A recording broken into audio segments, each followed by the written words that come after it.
Na wewe William Ruto, wewe William Ruto, wewe sisi unaita to mundu, wewe William Ruto ati mundu to yuri onge toko inanyi naga nyihanyihia kanwai nukamenya niye aende asiende. Jambo ya pili, koja mjavuvuzera. Jambo ya pili, nataka niwaulize watu ya Kagumo ndio tuelewane. Nataka niwaulize swali na mujibu na msikize sawa sawa. Sitaki muanguka mtihani. Tukienda kwa kura, watu ya United Opposition wasikizane, Rigiji washindane na Kasongo. Mtachagua nani?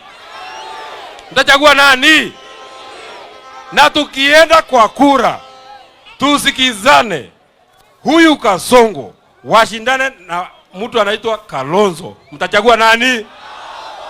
Na tukienda kwa kura, wapime waseme, mtu anaitwa Kasongo ashindane na mtu ya Manywere anaitwa Medhu. Mtachagua nani? Wewe Kasongo, wewe umetuzoea.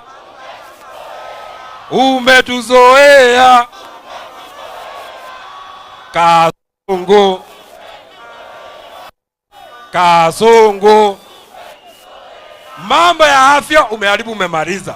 Tunataka tukuulize, watoto wetu wa shule waachie nafasi wasome, hata usiongeze hata shilingi moja. Mahali Uhuru Kenyatta aliacha watoto yetu wakipatiwa pesa ya capitation 22,000, hata usiongeze shilingi moja. Hiyo uliwachwa na Uhuru Kenyatta, peana kwa shule na upeane mapema. Na wewe wacha kuwa mtu muongo, ati unasimama unatuambia nimeambia kila headmaster mtoto asifukuzwe shule. Watoto yetu wamefukuzwa wewe. Watoto wetu wamefukuzwa wewe. Kwani